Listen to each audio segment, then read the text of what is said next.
Hello বন্ধুরা, কেমন আছো তোমরা? আশা করি ভালোই আছো। তো আমরা ডান্সের 12টি ফর্ম শেষ করার পরই চলে এলাম ভয়েসে। ভয়েস যদি ভালোভাবে ডান্স অবগত হয় তাহলে ভয়েস করতে একেবারে সহজ। অনেকে ভয় পেয়ে যায়, কিন্তু আমি অতি সহজে হুবহু বইয়ের মতো না করে নিজের মতো করে কি করে সহজে করতে হয় তা তোমাদেরকে আজকে শিখিয়ে দেব। তবে আজকে সংজ্ঞামূলক কাজটা আমরা শেষ করে ফেলি। চলে আসি ভয়েসে।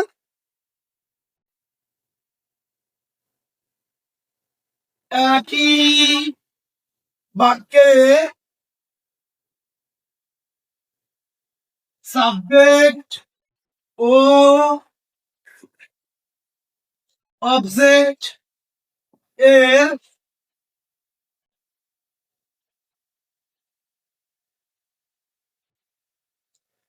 ভার্ব এ যে ক্রিয়া রয়েছে তার কাজের প্রক্রিয়াকে ভয়েস বা বাচ্য বলে। এবার আমরা জানবো প্রকারভেদ।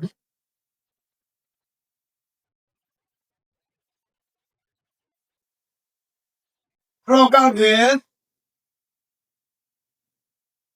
ভয়েস দুই প্রকার।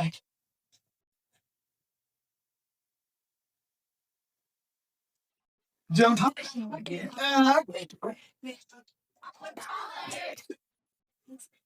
অ্যাক্টিভ ভয়েস অর্থাৎ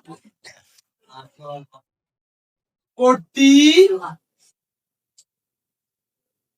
বাচ্য। দুই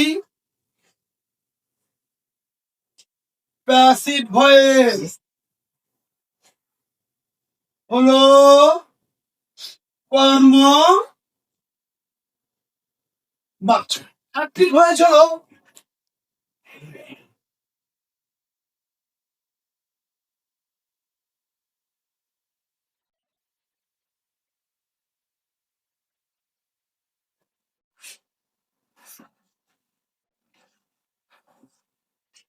সাবজেক্ট বা কর্তা নিজে সক্রিয় হয়ে যে কাজ সম্পন্ন করে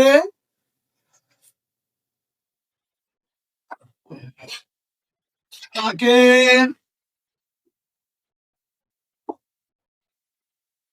অ্যাক্টিভ ভয়েস বা কর্তৃবাচ্য বলে। যেমন আই ইট রাইস। দুই passive voice. Passive passive voice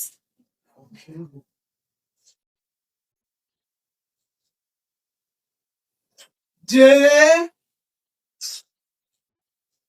sentence বা বাক্যে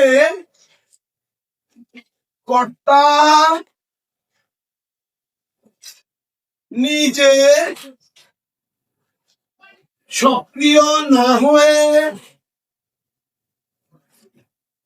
সক্রিয় না হয়ে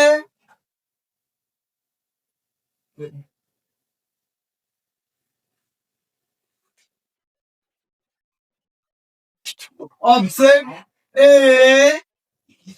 এর অন্য কর্তৃক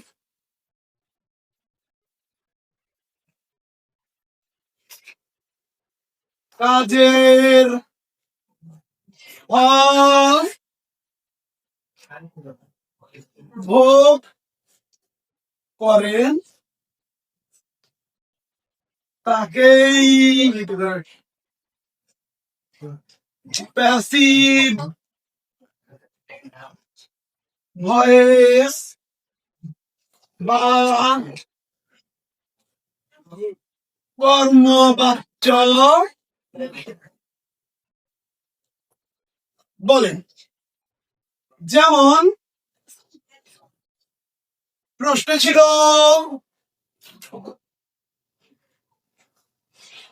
আই ইট রাইস, এই বাক্যটি আমি এখন তৈরি করবো, ঠিক আছে, কিন্তু আমরা যখন নিয়ম বা সম্পূর্ণ স্ট্রাকচার না জানবো করে লাভ হবে না। তারপরেও করে দিচ্ছি, এরপর আমরা যখন সম্পূর্ণ সহজভাবে তার নীতি নির্ধারণ এবং প্রত্যেকটা নিয়ম জানবো, একেবারে সহজেই তা করা সম্ভব হবে। নিয়মের খাতির পোজ করছি, অবজেক্ট হয় সাবজেক্ট, প্রাইস প্রেজেন্ট ডিফিনিট এক থাকলে দুই হয় ইজ, কন্টিনিউয়াস থেকে আসছে, প্রাইস ইজ ইটের ফার্স্ট ফর্ম, ভয়েসে হওয়ার সময় ভার্বের ফার্স্ট পার্টিসিপল হয়, ইটেন অবজেক্টের পূর্বে by oblique to oblique for বসে, তবে আমি জানিয়ে দেবো কখন বাই, কখন ফর, কখন অন্যগুলো বসবে। এই বাক্য বসবে by, rice is eaten by I এর অবজেক্ট মি। আমি অতি সহজে এটাই কিভাবে করলাম বা ভয়েস কিভাবে সহজে করতে হয় তা জানিয়ে দেব। তবে একটি কবিতার মাধ্যমে এবং সাবজেক্ট ও অবজেক্টের পরিবর্তনের মাধ্যমে অতি সহজে কিভাবে টেন্স করতে হয় এবং টেন্সের পর্যায়ে ভয়েসে আনতে হয় তা এর পরবর্তীতে আমি দেখাচ্ছি।